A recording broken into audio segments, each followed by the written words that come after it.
আসসালামু আলাইকুম। ডিফারেন্ট ডায়েরিতে আপনাদের স্বাগত। আশা করি আপনারা ভালোই আছেন।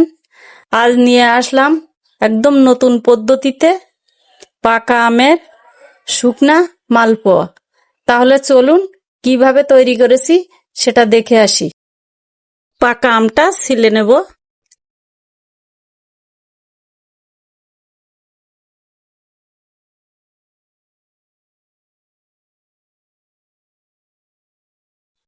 আম কেটে ছোট ছোট টুকরো করে নেব।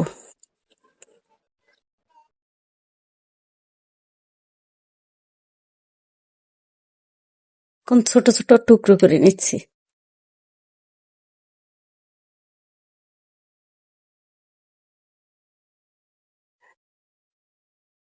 নিজের ইচ্ছা মতো ছোট ছোট সাইজের টুকরা করে নিলেই হবে।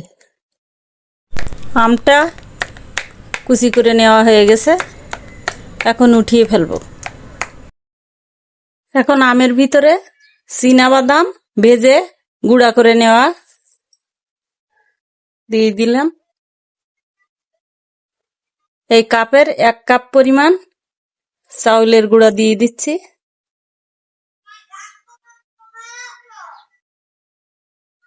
আরো দিয়ে দিচ্ছি 2 চামচ গুঁড়া দুধ।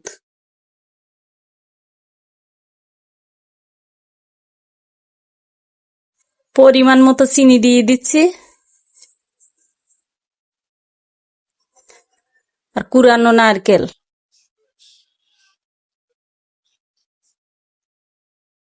এখন অল্প অল্প করে পানি দিয়ে মেখে নেব। এটা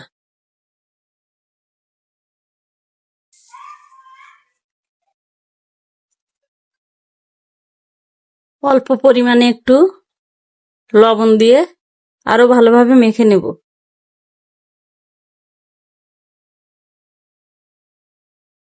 এরকম করে প্রত্যেকটা পিঠা বানিয়ে নেব।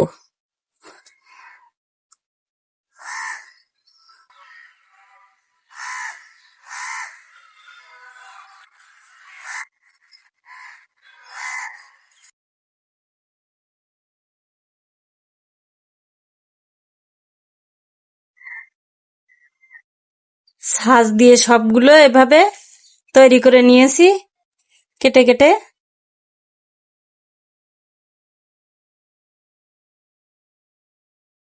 এখন চলুন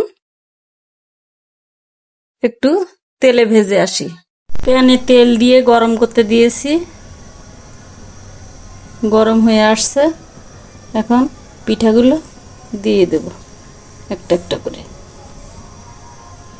অনেক বাচ্চারা ফল পছন্দ করে না, এভাবে নিত্য নতুন ভালোভাবে সুন্দর সুন্দর আইটেমের বিকালের নাস্তা তৈরি করে দিলে তারা তো খুশি হয়ে খাবে। যেগুলো ভাজা হয়ে গেছে একটি একটি করে উঠায় নেব।